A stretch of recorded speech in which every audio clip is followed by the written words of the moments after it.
trapped, isolated, hopeless, hurting.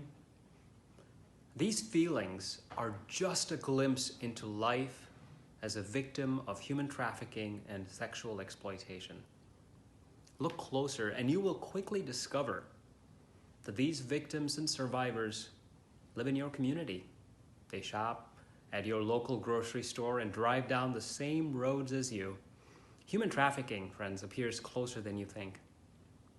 Jennifer Lucking serves as the executive director for Restoration Second Stage Homes, an organization that provides safe, specialized, and supportive housing for survivors of sexual exploitation in Southern Ontario, Canada.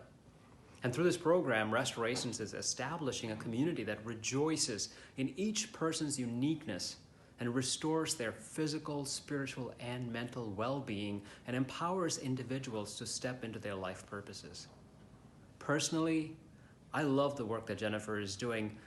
15 years ago, my wife Katie and I were invited to go to General Synod for the Reformed Church in America in Schenectady, New York. And we got to meet this young college student who had a heart and passion for this ministry, and watching her blossom into this tremendous leader advocating for the rights of women and children and others who have been exploited badly has been beautiful to watch. It is my honor to introduce you to Jennifer. I hope she will be a blessing to you like she has been to all of us. Thank you. Greetings, everyone.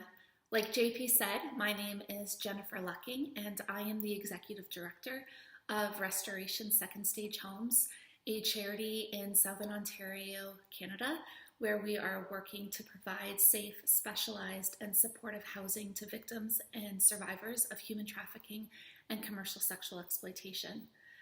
Like many of us around the globe, my ministry, my family, and I have had to adapt and make changes to our way of life in light of COVID-19.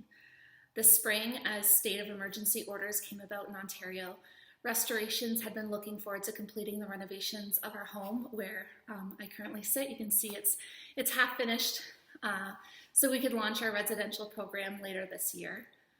Well, the season has brought disappointments, like turning away a large group of volunteers from local churches that had been eagerly waiting for months to come and help us with painting. We have seen God's provision as well. Our community continues to come forward with donated services and products to help with renovations. We have also felt God's prompting this season, a prompt to be bold and to be courageous. For the past half year, I had been considering what it would look like to launch a peer support group for survivors, a place where they could share with one another and lean on one another, people with shared experiences and histories. Busy work got in my way, and it became something that I thought about more than I actually worked on. When the realities of COVID-19 hit, it was apparent that those who were already the most vulnerable and the most marginalized in our society experienced heightened impacts of isolation, and we were spurred into action. We reached out to survivors in our community to hear firsthand what they were experiencing in this season. And here are some of the words that they shared with us and have given us permission to share with you and to share with others. Survivors of human trafficking and commercial sexual exploitation already have histories of disrupted education and professional development. Many of the survivors I work with have been working hard on educational and professional pursuits, but this season has caused further disruptions, which are really disappointing. One survivor says, "I was supposed to start a job in March, but that's when everything started. The job was supposed to pay me well and help me expand my resume. Then I could start paying off my overwhelming debts. But now I have no income coming in. I'm falling behind on everything." Another shared, "It's hard knowing that this has put me behind on the next chapter of life." Like many of us, survivors are bored. They miss going out. They miss seeing loved ones. They miss participating in activities. But for survivors who face histories of trauma and exploitation, boredom and isolation can have harmful effects on mental health. One survivor told me, "I'm unbelievably bored and can't even buy myself a puzzle. I'm losing my mind. Stress, crippling boredom on top of everything else I was experiencing before. I think that's what I need in my life, a feeling of busyness and accomplishment.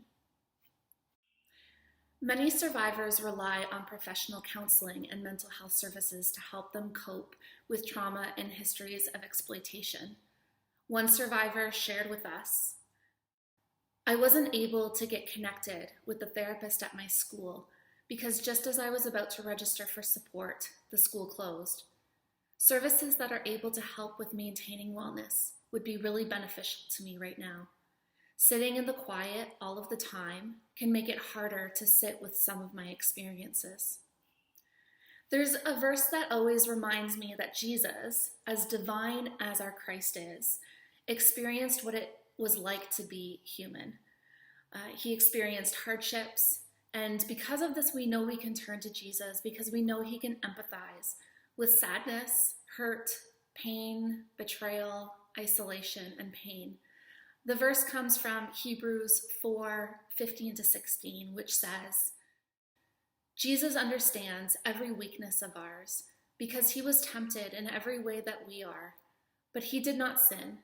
So whenever we are in need, we should come bravely before the throne of our merciful God. There we will be treated with undeserved kindness, and we will find help." Earlier, I shared that God has prompted us to be bold. We've started a peer support group, and while it looks different than when we first started imagining this group last year, we've been able to host online activities like a movie night, a games night, and this month we are launching a book club, which was actually suggested by one of the survivors, and the others eagerly hopped on board. We've heard from the women we serve that these opportunities have helped them feel less alone and gives them something to look forward to. It reminds me of another Bible verse, a Bible verse that a survivor pointed out as one of her favorites, from Ecclesiastes 4:12. "Though one may be overpowered, two can defend themselves. A cord of 3 strands is not quickly broken." God created us to be in community with one another, and while community might look different these days in this season, Restorations has been put in a position where we can still foster community and connect with those whom we serve. Together, we've been able to lean on one another, share some of the burdens that we've been facing, some of the challenges and hardships that are unique to this season, but other things like a death of a family member, something that we're experiencing, but now we're experiencing alone in isolation. And we've even been able to laugh with one another. The night that we had our online games night, I hadn't laughed that hard in such a long time. And I think that the season has also done something for increasing my own capacity for empathy. I'm getting a glimpse, though it's a very small one, of what it looks like to be isolated from others, to be navigating new systems that are unfamiliar to me, new policies, and even the uncertainty of what tomorrow, what next week, what next month might look like. And though what I'm experiencing is a very, very small glimpse of what other people experience in exploitation, it's nothing compared to what exploited women and girls face around the world. It's giving me a glimpse and increasing my empathy. So just as we're able to turn to Christ, knowing that he has experienced what it is to be human, I am better able to respond to the women I serve because of what I'm experiencing right now in this season. I'm wondering, what are some of the things that you're experiencing in this season? What are you learning that you had not considered before? What is God revealing to you? How is it stretching and expanding your capacity to better empathize with those who are on the margins and those who are most vulnerable in our communities and in our societies? Today, I pray for peace and for God's healing in our world and the lives of women and girls and boys and men around the world who are being exploited, and in our communities, both yours and mine.